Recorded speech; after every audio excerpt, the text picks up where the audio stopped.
এবার দুর্গাপুজোয় বনগাঁ ঐক্য সম্মেলনীতে 110 ফুটের রাম মন্দির। এই পুজো কেড়ে নেওয়া হয়েছিল। খুঁটি পুজো শেষে আক্ষেপ দেবদাস মণ্ডলের। বনগাঁয় শারদ উৎসবের সূচনা। ঐক্য সম্মেলনী ক্লাবে দুর্গাপুজোর খুঁটি পুজো অনুষ্ঠিত হলো রবিবার। এবারে তাদের 60তম বর্ষ। ঐক্য সম্মেলনী ক্লাব এবারে দর্শনার্থীদের উপহার দেবে রাম মন্দির। সীমান্ত শহর বনগাঁতে দুর্গাপুজো অন্যতম শ্রেষ্ঠত্বের দাবি রাখে। শহর কলকাতার পর অন্যতম বিগ বাজেটের পুজো অনুষ্ঠিত হয় এই শহরে। এদিন জাঁকজমকপূর্ণভাবে খুঁটি পুজো অনুষ্ঠিত হয়।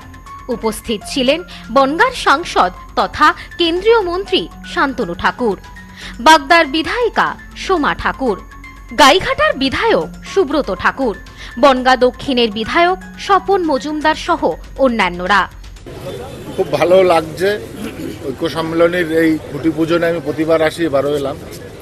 তো আমার মনে হয় যে রামচন্দ্রের যে ডাইরেক্ট কানেকশন দুর্গাপুজোর সাথে, সেটাকেই থিম হিসেবে এবার তুলে ধরানো। আর এটা অত্যন্ত একটা ইনোভেটিভ চিন্তাভাবনা ঐক্য সম্মেলনী করছে।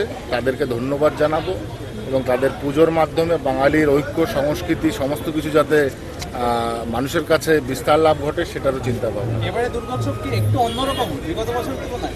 অবশ্যই হওয়াটা স্বাভাবিক ব্যাপার, কারণ প্রত্যেকটা সরকারের পরিবর্তন হওয়ার সাথে সাথে নতুন কিছু সৃষ্টি হয় এবং সেটার মাধ্যমে এবারও নতুন সরকারের মাধ্যমে আমরা নতুন কিছুই পাব।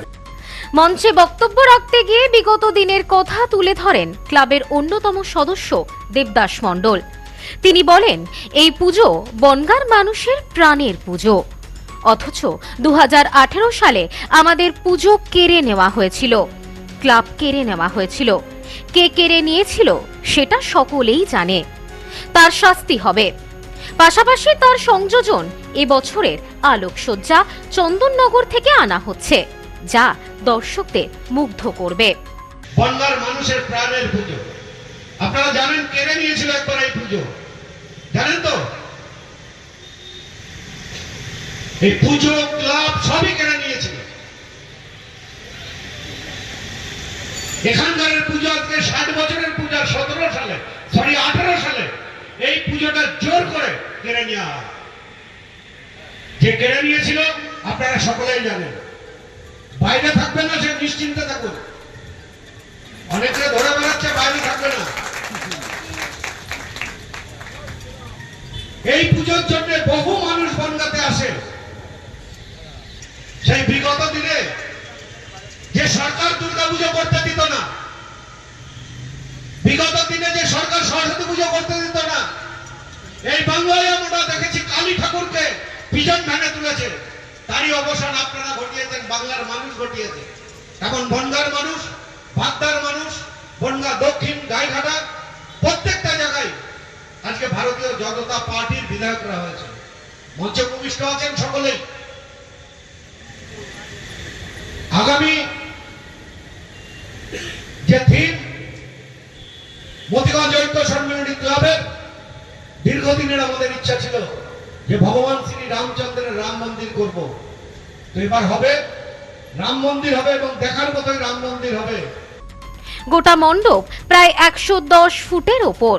সব মিলিয়ে এখন থেকেই পুজোর প্রস্তুতিতে কোমর বেঁধে নামতে চাইছেন পুজোর আয়োজকেরা। Bureau report, news no man's land, Bongaon. Sampriti guest house hotel and restaurant. সমস্ত আধুনিক সুবিধাযুক্ত AC double bedroom, standard double bedroom, twin bedroom, deluxe double bedroom. আমাদের হোটেলেই রয়েছে বাঙালির খাবার সহ মাল্টি কুইজিন রেস্টুরেন্ট। শহরের মধ্যে অথচ সম্পূর্ণ নিরাপদ পরিবেশে থাকা খাওয়ার একমাত্র ঠিকানা Sampriti guest house hotel and restaurant, Chakdah road, টবাজার, বনগাঁ। ফোন 03215257603।